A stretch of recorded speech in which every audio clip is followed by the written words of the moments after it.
Good afternoon. We're out here on claim number 1464817.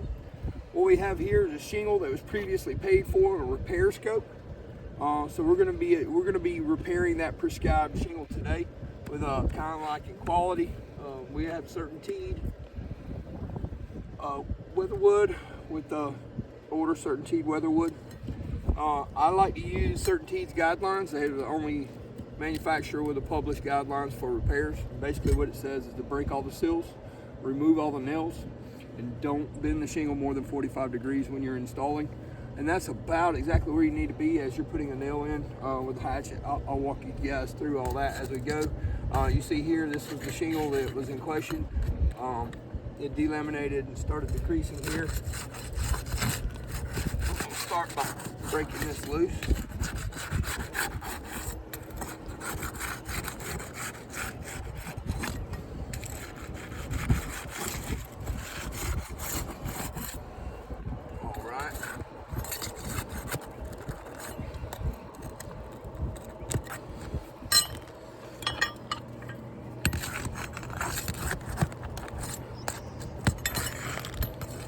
Try not to use my hands as much as possible.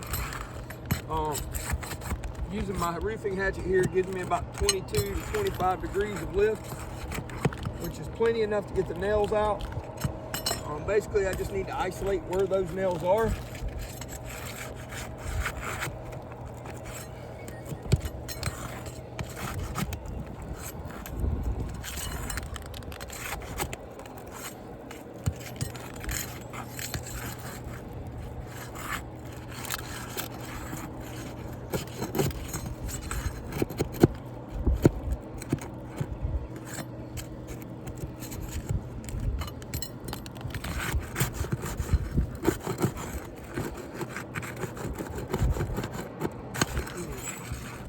That one.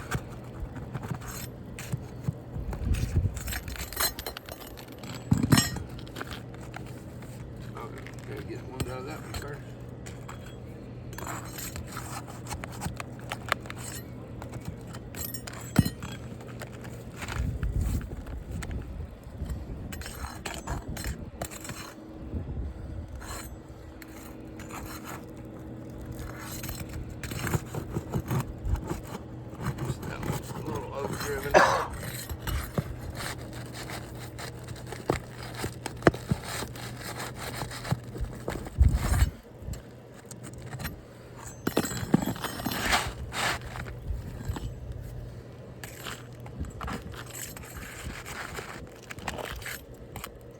Over here near the valley tends to be more nails than you'll find out in the field, so yeah, CertainTeed.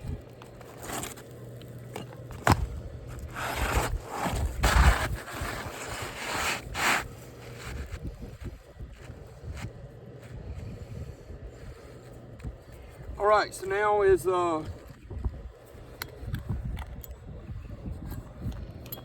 now's where the tale's really told. I'm already at this stage of the repair, already noticing striations. The granular is beginning to pop loose. This is from the brittleness of the shingle, so it's not malleable enough to flex and allow you to get under. So what it does is it kind of creases, it pinches, and as it pinches, it knocks these granular loose. You see it here. We're going to try to minimize this. This part of the repair is the trickiest part. I'm going to be using a flat bar. We got to get this thing lifted up out of the way enough to get a clean flush driven nail into the nail line. Right, so the edges of these nail heads are sharp. If you try to tap it in at an angle, what happens is this will seat in the bottom of the shingle and the one above it, and it'll cut through the shingle above and the shingle below, and you'll have a leak that you can't find. Not to mention manufacturer specifications state to get this nail flushly driven at a 90-degree angle, so that's what we want to mimic here with our roofing hatchet.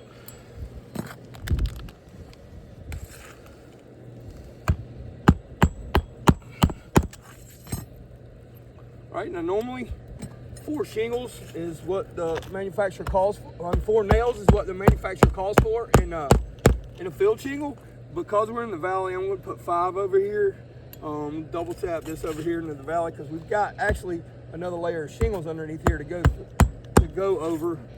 through on the other side of that valley. So.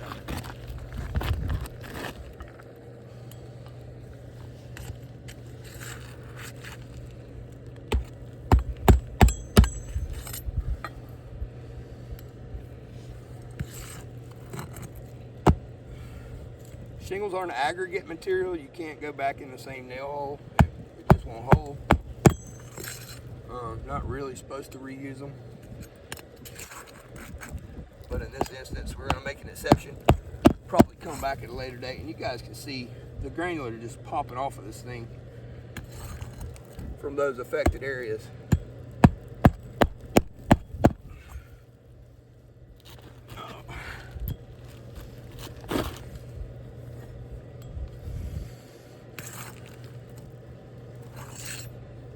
We got enough. All right, some of the things I want to point out. Of course, you see the striations here. This is what I talked about earlier. As you lift the shingle, like with the new shingle here, you see how it's malleable enough. You can flex it up. Nothing happens to it, right? So after a certain age, usually 12 to 15 years, you start to getting some brittleness and some stiffness in these shingles. It really depends on the conditions, the climate, and ventilation on the roof. This one is properly ventilated. So you see these striations, that's from that stiffness. But also something I want to point out is the way that it's breaking all these laminates loose. Now I use this new shingle as an example. You see these laminates are still attached. And that's because it's a new shingle, it's flexible, it's repairable. But on this older shingle, it's not. You see the laminates breaking loose. You see those striations across there. Now, one thing I want you to notice is because of the installation process for an architectural shingle, they're staggered. So with repairing one shingle, we damage the shingles above it. This is one, this is another, this one runs this way. And then for the shingle above, where we had to remove those nails in order to get them out of here. If I didn't want to see that part of the process. So you have two runs of nails. This second run of nails on that shingle above goes through that shingle as well. So that's the reason we have to remove two runs of nails. But in doing so, we hit this other row, and that's a third and a fourth shingle. So the domino effect on this is more than usual. Sometimes it's only two shingles that you're damaging, the two above it. Sometimes, most of the time, it's three. And this hits, it says four on this one here, and that tells me because of the pattern of this roof that almost all of these shingles are going to require that much. That thing's just flopping in the wind now. Can you see it? This is what you don't want when the repairability. The wind's blowing a little bit, you see it flopping. That's what's going to happen here is it's going to continue to flop that until it's gone, and then you've compromised the integrity of the shingle. I would consider this a fail. My 32 years of roofing, I would never replace just a one shingle on a roof that's in this condition. I would talk to the homeowner about full replacement and get them an estimate for that. Now, yeah, definitely a fail. You see the areas here, all the way across this one. And then 1, 2, 3, 4, 5, 6, 7 different, that one's okay, still stuck. Yeah, I mean, you got probably 10 points of failure on this. Guys, we're gonna send this back into you for some reconsideration. We hope you have a blessed day.